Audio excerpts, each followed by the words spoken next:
Даже я его видел в Париже, по-моему, последний раз на концерте, он тоже был в автобусе. 81-м, что ли.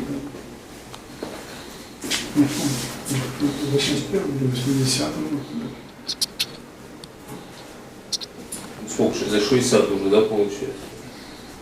Должно быть 61, кажется, всего. Всего?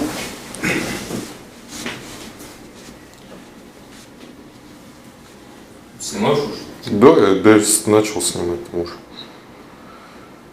Что? Со звуком? Ну, должно быть со звуком. Матом не ругается. Да, может, наоборот, надо ругаться матом. Только так. А вы, Эдуард, волнуетесь? Я никогда не волнуюсь. А вы сколько как бы с Ramones тусовались? Ну, вот так сказать. Ну, так периодически. Я в Нью-Йорке пока жил. В 77-м мы познакомились. Ну, вот так. Потом я приезжал, тоже бывал. Сядьте, тут что испугается, что. Александр. Здравствуйте. Здрасте. Здравствуйте. Здравствуйте. Чего хотите? Да, мы хотели бы, пока Марки прибывает, сделать один ваш портрет, если можно. Какой портрет? В смысле, фотографии? Фотографии, давайте, да. проблем нет. В ожидании старого друга.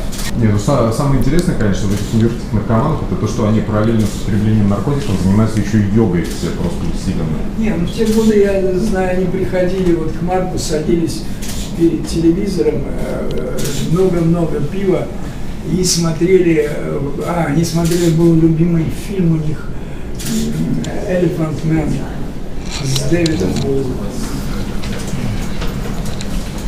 Джексон, Ай. Вы, Эдуард, ощущаете себя рок-звездой? Конечно, он же был на обложке журнала Rolling Stone. Ну, Я был, да, потом даже два, да. А что? Ну, говорю, ощущаете себя в жизни рок-звездой? Я себя ощущаю придурком, честно говоря. Вместо того, чтобы ходить по Тверской, мы пошли на концерт «Марки РАМОНа», да, типа сегодня, в отличие от... Я не хожу с ними. Ну, они могут ходить еще 100 лет. Это меня не устраивает. Я как порядочный человек участвовал в 3 государственных переворотах. Все они были неудачники, тем не менее. Серьезные государственные перевороты. У них проблемы-то тоже начались сегодня в связи с проникновением на Тверскую, тоже по теме рок-звезд, потому что там они перенесли с Сахарова из-за того, что не хватило какой-то заказанной аппаратуры. Вот. Якобы, да. Ну, то есть история-то рокерская, на самом деле. Не, Навальный пиздит. Я думаю, что он просто своим этим самым, как бы, своим умом, вот таким, несколько, ну, тоже неудачливым бизнесменом, скорее, он решил, что будет хорошо, что там себе сделает рытвенный, колдобинный народ, все скопится и будет, все посмотрят и скажут, бля, 200 тысяч людей. Но это не совсем так, потому что теперь говорят, в эти дни, вот сейчас говорят, нет, сегодня должны были на улицу выйти, власть уже пишет, 270 тысяч человек участвуют в различных празднованиях и так далее, по поводу, значит, дня независимости.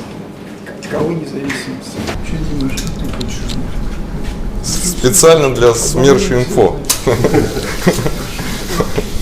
Для партийного блога. У меня тетка работала в СМЕРШ, я только недавно узнал. Ну, прошла, да. Тетя Лида. И мне просто, она умерла, и 92 года было, что ли, у меня какие-то документы там остались. Я смотрю, это красноармейская книжка, там, бойца, что такое. Смотрю, СМЕРШ, лейтенант госбезопасности. Она такая была красотка совершенно. Еще у немцев, видимо, научилась эти локоны, значит, белые, немецкие. Я представляю, как ее народ боялся.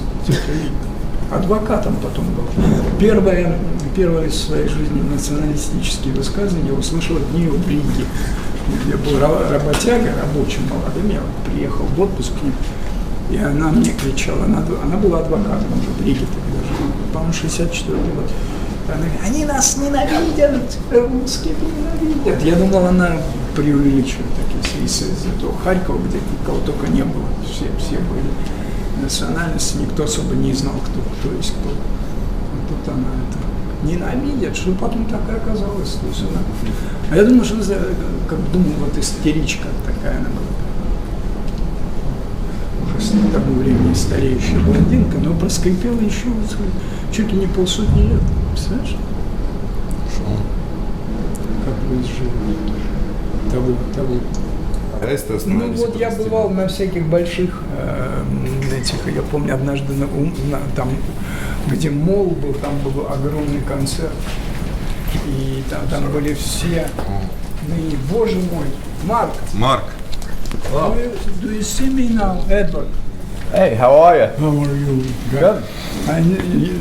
Do you remember me? Yes. 1977. Marion's Marion, Julie. are you And still with Marion? yeah, Jesus Christ. She's so in Holland. many years. Huh? she's in Holland. Jesus, you still with her? Yeah, of course. Unbelievable. Do you know anything about Julie? Julie's in San Francisco. Yeah, that So last Paul. what I know. Paul and Отнеси, пожалуйста, на центральный. let's see who else. Paul Martel is name. Paul Carpenter. Спасибо. Yeah. Julie's brother. Julie's brother. Yeah. He's also in San Francisco. Yeah. You didn't change so much. You either. I'm older than you. Good. 13 years older than you. You know how's everything here? Okay. I'm okay, yeah, okay. Got famous here in my country Right. and outside of the country. And what else? But you always. Yeah, just But all your brothers of music are dead. they're all gone. Jesus Christ. They're all gone. You know, I just that's life. So Cancer. 3 of my wives died. Cancer. Cancer. Yeah. But it is related to the overdose or not? Well, one had the overdose, and the other one's had cancer. I thought all of them had it. Yeah. Yes. Fucked up. I'm really fucked up. I'm really happy to see you. You too. I just came to Yeah, so it's say just him, well, you know, whatever. you Yeah, want. no, we'll have the meeting with him and the Rolling Stone All right, editor. good. Hi. Hi, Mark. Hello. This Yeah, is we a- should go. I remember when I was in prison, you said something like, "Oh, Eddie he will be okay in prison." You said I always believe that he's gonna be in prison. Yeah, but you know, I now, read it in prison instead. I was really happy. now with the political climate, it sucks. You know. You know what I mean. Right? Yeah, we just double correct. Yeah. 1 second, I will give you my book. All right. Okay, that will be later. No. This book about me, not mine. Our daddy, he said, it's just because I'm making monsters for my friends. I'm making monsters for my friends. 40 лет назад познакомились, в 1977 году на Six Sutton Place в роскошном доме, в саду точнее, в саду. Эдуард, а давайте вспомним, как вы туда попали в первый раз, и чем вас поразила атмосфера, и какие там были запахи, и... Я пришел на собрание анархистской партии, которая где-то была недалеко, потому что где-то искал себя в политике. Но когда среди анархистов оказались 2 старых русских эмигранта, чьих был человек 8. Меня это как-то очень и позабавило. Я думаю, нахрен мне это надо. Не для этого я приехал, чтобы общаться со старыми русскими эмигрантами, вообще американский анархизм. Я думал, там что-то такое. Я зашел, там какой-то клуб был, там все такое бедное.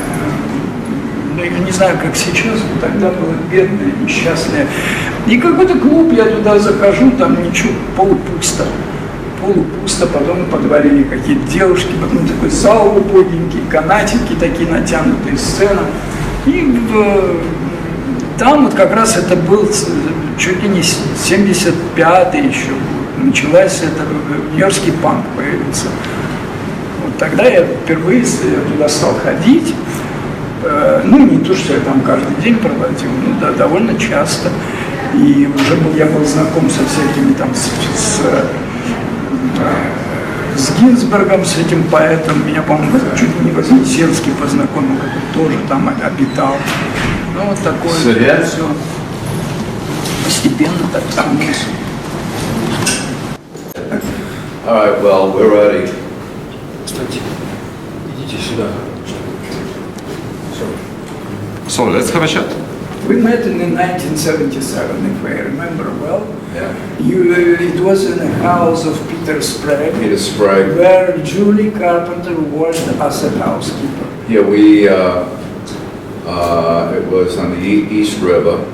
Yeah, that exactly. Right near the... in the garden. In the garden. In the We've been back. sitting in the garden with Mary. Yeah, it was 56th Street and I think First Avenue over It there. was 6 Sutton Place. It was Sutton Place, yeah. Yeah. They let us use the house to have fun. Yeah, I grew up Wayne County there, from the Backstreet Boys, Richard Hell, I grew up there once. You were there. Yeah, I remember you exactly worked for Richard Hell at the time. Yeah, me and Richard. Then you changed almost in this time, maybe a year after, you went to the Ramones. Ramones, yeah. From the Voidoids to the Ramones. Yeah, I had first. You remember you give me T-shirt IRT Lines. It was Original. Richard Hell's. Yeah, that was. Slashed up everywhere. Cut out. Unfortunately, I lost it somewhere. Oh, you lost it? Yeah.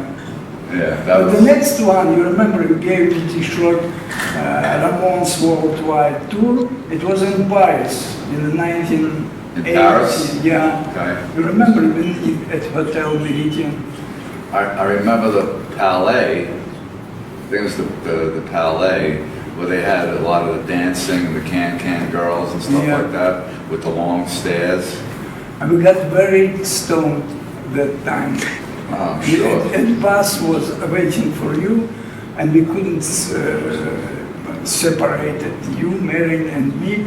Been staying. Then your manager came and he said, "Why you staying here at the time to depart?" And you were staying and talking and talking. It was a small scandal, I remember. Who was that, with Monty?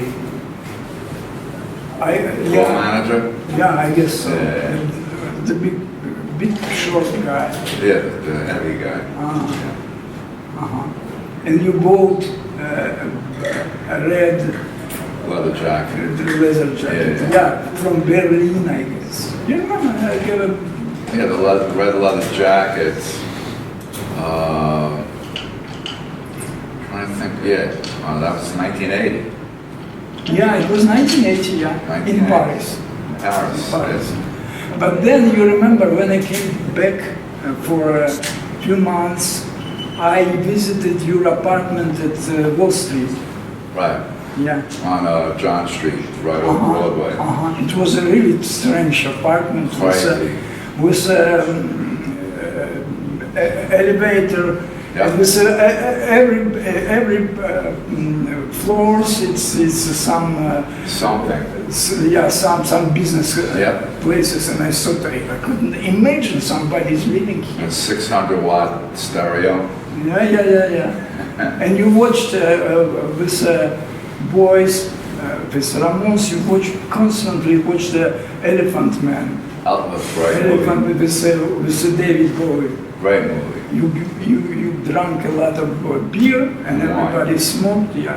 and that is and hours and hours, and again you watched Yeah. that fucking I movie. used to watch Jaws a lot, Raging Bull, and Raging Bull with De Niro, yeah. yeah. So they had to be a chess of it, and then we J&R was a music video store around the corner, and the minute the VHSs came out, I just got so many things.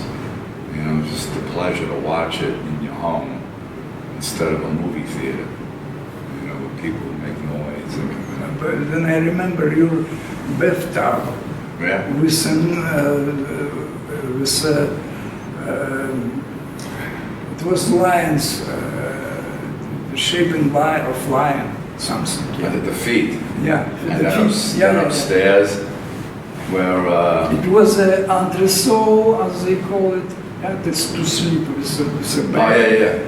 It was built up. Yeah. And I remember you all been really proud since you had some money, some pack of money on television. On television, really everybody look at that money. Well, that's where I kept a lot of it, so nobody would find it. You know. But yeah, it was fun. You know. They used to deliver the wine from the liquor store downstairs. You call up, and then the next thing you know, the delivery guy would drink with me, and he didn't go back to work. He would just drink, you know, with me because I wanted to have some company. You know. So, yeah. It was the most original apartment what I ever saw in my life. Yeah, so just incredible. How long did you stay there? 4 years. 4 years? Yeah, 4 years. Yeah, 78 to 82, and then I moved back to Brooklyn, and a bigger place because things that you accumulate things and you need a room. Yeah, so. And I wanted to start driving, so I got some. I needed space to have cars parked, so I needed a garage kind of thing. You know? So that was it. What happened with Richard Hell? Richard is living in Woodstock. Living in Woodstock, but he still has the apartment on the Lower East Side. For some time, he worked even in municipality. I don't remember how you call it. Before the border. Yeah. Before? That was before. Yeah, before the border. Yeah. And he also, the guitar player Bob Klein, worked in a bookstore. I forgot the name of the store, but it was the biggest one. But that young generation, it was really great. Before even, I guess it was done before New York Dolls and before Sex Pistols. So. Well, it was done before the Pistols. They just took his image and brought it back to England, and now used it visually. So you have Blank Generation, then you have Pretty Vacant by the Sex Pistols. So they were very influenced by what we were doing. Yeah, I had a quarrel with somebody in Paris.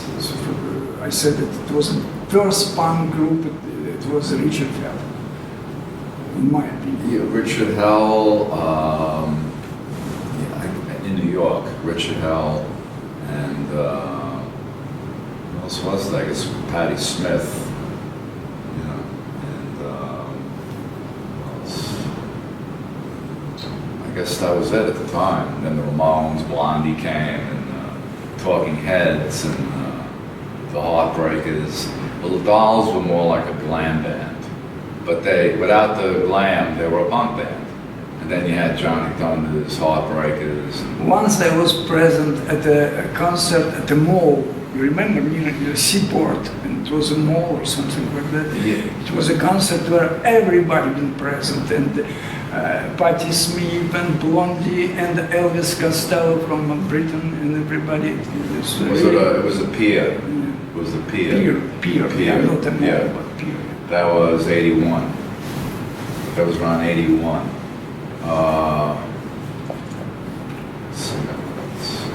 Yeah, it was 81. So, how's everything here? You see, I spent a few years in prison for the organization of uprising in Kazakhstan, in northeastern Kazakhstan. Then I went out of prison. Before I established a political party, that this political party was forbidden in 2007. Yeah. then I founded another political party called the Other Russia. Now, I participated in a few wars here and there in the Balkans, in Serbia, everywhere, Transnistria, Abkhazia, etc. What do you think of the politics that are going on now and everything? We lived already through the different times, and that, as always, it will pass someday. Well, now to me, the combination between Russia and America is basically business. It's business. Here, Trump was very high authority. Then what happened now, the Russians are disappointed because he promised closure relationship with. Well, that would be great if we had a very close, honest relation. I don't know what goes behind closed doors, but the more countries get along, the better it is for the world. You know, but I think at this point, I would love to see Trump and Vladimir Putin just become friends. In my opinion, yeah, it was friends. It will be better. I mean, of course, for a planet and global for global peace. And then you have China, and then you have North Korea. Hopefully, you know, eventually, that we can all get along with North Korea. They need some friendliness and love. Right, exactly. Because they're so aggressive because they have. I know. But the thing is that it's better than having a Cold War. It's better to communicate than just ignoring each other. You see, because then nobody asking me and you. If they will ask me and you and me, it will be much better, I guess. Yeah, if you can negotiate and talk instead of threatening with bombs and missiles. Especially me, I lived for 6 years in the US and then many years in France, and I know a lot of things that are not available for our government, for example. They don't understand many things. But it's just good that what's bringing in a lot of the country, because I was in China, I was in Dubai, obviously here, a lot of different countries that Ramones would never dream of possibly ever going to. But a lot of it has to do with the opening up of accepting the culture of each country and wanting to see you know, the arts, the bands, and all this stuff, and it brings a lot of people together. And then you have the politics. You know, everyone has a different opinion about the politics. Does everybody agree? No. But we have to not physically threaten each other with nuclear weapons and, you know, I got more guns than you do. We all have to, like, you know, be on one page. Because this is the only planet we live on. Personal question, how many children Julie has now? Oh, I guess 3. 3? I think 3. 3. Harry, you know, Harry Garden. Yeah. 98. 98? 98 years old. Yeah, great. He's basically he's a Polish with Irish blood. Yeah, he's, you know, former FBI. Yeah. But, you know, he's nice. He's a nice guy. Once I told him, I said, listen, I'm a son of a KGB officer. And he said, oh, that's good, because that's the same profession, FBI agent, Jesus Christ. Same thing. And it was astonishing for me, because I thought he should be hostile, probably. But He wasn't. No, he wasn't. He was, you know, And Aline is alive, the wife, the mother of. no, she just died. She died. Yeah. But Julie's okay, Marion's okay. Everyone you know from that time, they're all still alive and okay. The brothers, Yeah. Marion's sisters, they're okay. But Yeah, I remember very well that big family.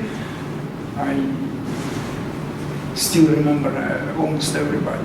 yeah. And Peter Sprague sold this house, this beautiful, Great guy. and yeah, beautiful house. Yeah, the ultimate property in New York.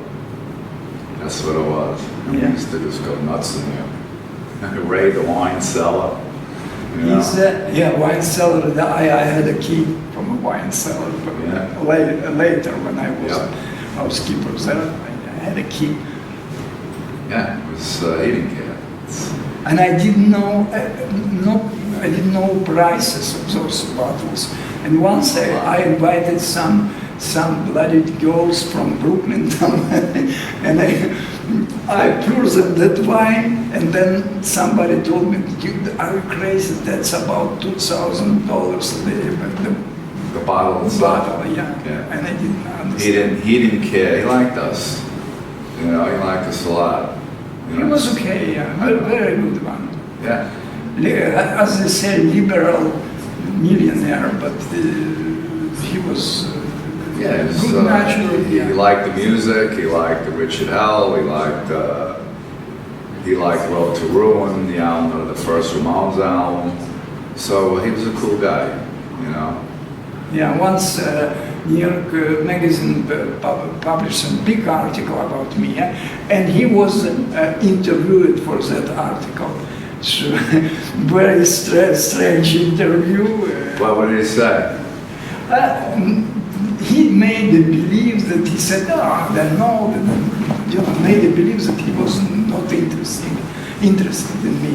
Then I heard from somebody who visited him, he said, "You are a legend to me. You are a legend for a family, for a Sprague's family."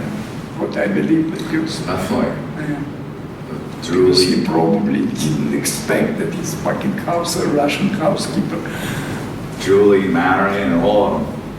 You know. What else? Yeah, well, New York's changed. It's totally gentrified now.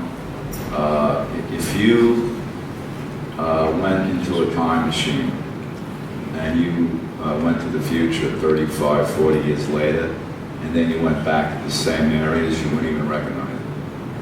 I believe it, yeah. Because that was the charm of New York City, with the certain areas that you would see in movies, you know, photos. I mean, a lot of it's still there, but it's hidden with these tall buildings that have no personality.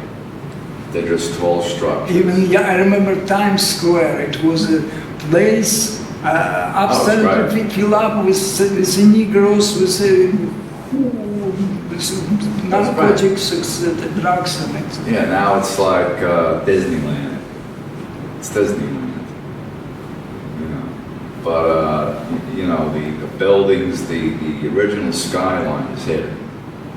Now with all these tall buildings that have no appeal art-wise, you know, construction can be art, and it's a lost art. You know, you just erect the building, that's it. You know, you get these people moving in. That now we will undergo the same gentrification here in Moscow, because our new mayor is doing the same what in the past time, they did for New York and Paris also. In Paris also they made the gentrification. They throw away all the artists, all the underprivileged Well, you know, it was people. good because a lot of the artists moved to Brooklyn, and they said, "The heck with New York, we like Brooklyn," and they went to Williamsburg, built it up, and now it's the #1 place to live. And they're keeping out the gentrification. They stick together through social medias, and then they, they protest. What happened with the South Bronx? Is that changed also? Yeah, Well, at my time it was just devastated. Yeah, they're rebuilding that whole area, like anything else. More people need more places to live. So you have people coming from everywhere, all over the world. So in a way it's good, in a way it isn't. It's now there's bike paths. Here we also have, but bike paths. yeah, with our weather, with snow, all that, we have only possibility to use it for 3 months per year. A lot of accidents. New York is too congested, in my opinion, for bike paths. When I was a kid, I used to ride the sidewalk, the street. I didn't need paths. You know what I mean? So it just seems just keeping everything in line. And Lower East Side. Lower East Side's changed. It's, you remember St. Mark's Place? Oh yeah, changed. Washington Square. Yeah, the clothes store, Trash and Vaudeville. Yeah, I remember. Isn't there anymore? That store. Yeah, they had to move 3-4 blocks down towards the Lower East Side because basically up gentrification, things like that. It's just, other stores moved in. So they were smart. They got a better place, and the area that area they moved to was in as gentrified as the one that they were in. So there's still people that are more individualistic to like those kind of clothes and be an individual, not Banana Republic people and all that. I don't care what anybody is, but they're not. They don't look like clones. You know what I mean? They don't. I still remember the time when the first punk fanzine was announced, and Washington Square, at every place it was leaflets. Leaflets. Punk magazine is coming out. Yeah, Lou Reed on the cover, first issue, I think. It was made on Xerox, I guess. First issues. And John Alstrom. That was 76, 75, I think. On that time. 75, exactly. It was a year I came to New York in February, 75. Yeah, and then you had the other ones, the other papers, New York Rocker, all these other, that catered to the punk scene, Maxes and CBGBs, but they don't exist anymore. So CBGB gone. Yeah, to a high-end clothing store where jeans are $400. I discovered CBGB even before I met you and Julie. I was present at some anarchist meeting out there near, and it was so boring actually, that anarchist meeting. 8 anarchists, 2 of them of Russian origin, old guys. And then I came to few steps out, it was CBG. Just look inside, it was really interesting, non-populated. Then in a year or two it became really popular. When I got, like 4 in the morning after me and my friends got a little screwed up on beer and stuff, next door was a homeless shelter, which was, it's good to have shelters for people, because it helps them. But we were wild, and we would just break the windows of all the buildings, and we didn't care. We were just crazy wild kids. Yeah, Bleecker Street, I remember bars were stinking. Right. It was The beer. Yeah. Right smell. Stinking piece also. It was really, but cheap, like a 25 cents glass of whiskey. Nice shots, you know, Incredible. Jack Daniels, Fleischmann's. Then at the Chinese Canal Street. Canal Street, yeah. Yeah, great food there. Cheap food. Yeah. Cheap. That Julie's brother introduced us to Paul. places. Yeah, Paul. Paul. What happened with Paul? He still lives in the same apartment in Brooklyn. You know, he's married to Martha. He married her eventually. Yeah. She worked at the Waldorf Astoria. I remember. Yeah, so did Marion. Marion and Martha worked at the Waldorf Astoria for about, I guess, 8 years.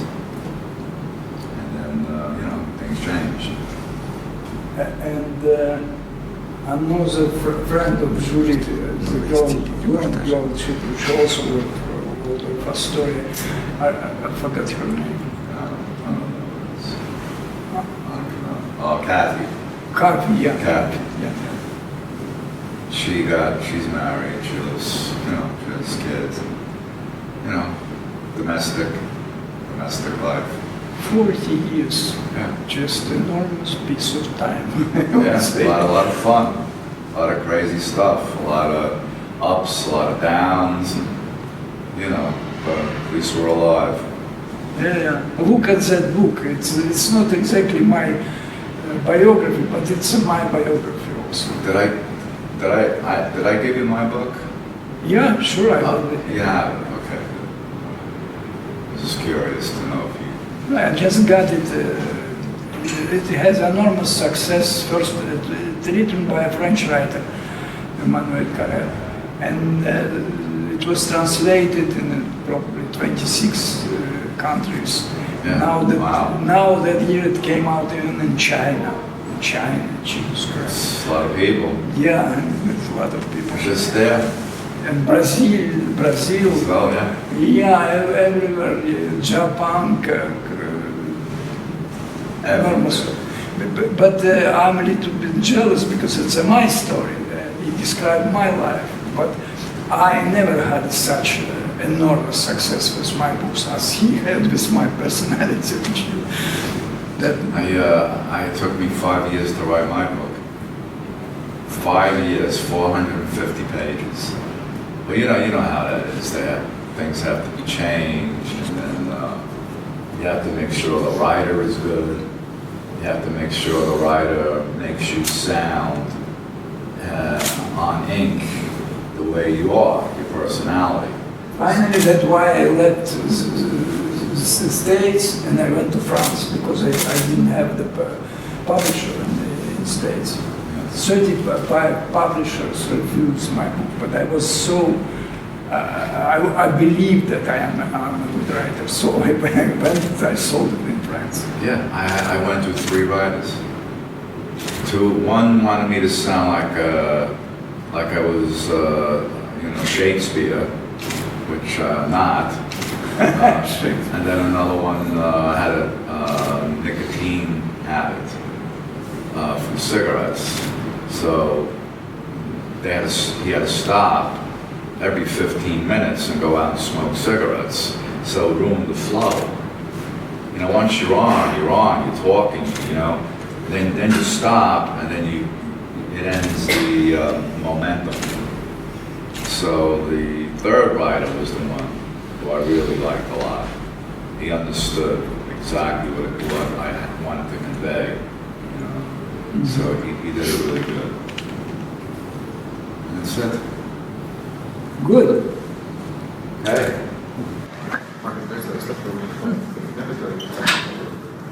Узнал немало нового, видишь, о судьбе наших всех подруг. Был приятели, когда жили вместе, потом тоже встречались. Все вообще было идеально. Все было идеально. Да, С по-моему, точки тоже зрения все- душевности. столько много воспоминаний, да. Ну, ему тоже это все приятно вспоминать, потому что все мы были молодыми, все это было совершенно как бы иное. Ему вообще был 21 год, 77 год. Очень интересно. Да. А потом, это уже между нами, они все стали спешно висеть, а эти все причесочки надо было, им все делали там какие-то начесы перед тем, как выйти. Ну, это не надо спрашивать. Ну, я думаю, что сейчас, может, не парик, А фиг его знает. А вы видели этих всех ребят из политбюро китайского? Они же все черные, пиздец. Они все пожилые люди, не крашеные, все. Так вот. Я вот не могу решиться на это. Я думаю, что хуйня. Не, ну некоторым седина просто идет и смотрится благородно. Некоторые смотрятся ободренно. Я себя лежу и думаю, что за негатив взял. Но я говорю, вот заметили, весь сидит целый, как такие ящеры такие, все черные. Как Кобзон, да. Я вот на одном туре присутствовал в отеле «Берите» в Париже, где мы так накурились, что никак не могли расстаться. Он и Мэри, мы так стояли вообще. Потом прибежал менеджер и стал орать на нас там, там что-то. Я зашел в этот автобус посмотреть, ну что интересно все-таки, как тур, да, автобус. Все такие недисциплинированные, как банда сумасшедших. Один туда идет, другой сюда, по этому автобусу. Что-то они делают разные вещи. Все. Я думаю, как им удается все-таки вместе там, начать играть и все остальное. Мы тогда накурились очень сильно. Потом они мне говорят: Эдди, ты должен вернуться в Штаты. Что ты тут делаешь среди этих лягушатников, в буквальном смысле слова? Ты наш, они мне говорят. Я говорю, ну да, понятно, конечно. Ну, говорю, все-таки тут у меня тут книги выходят. По-моему, я приехал.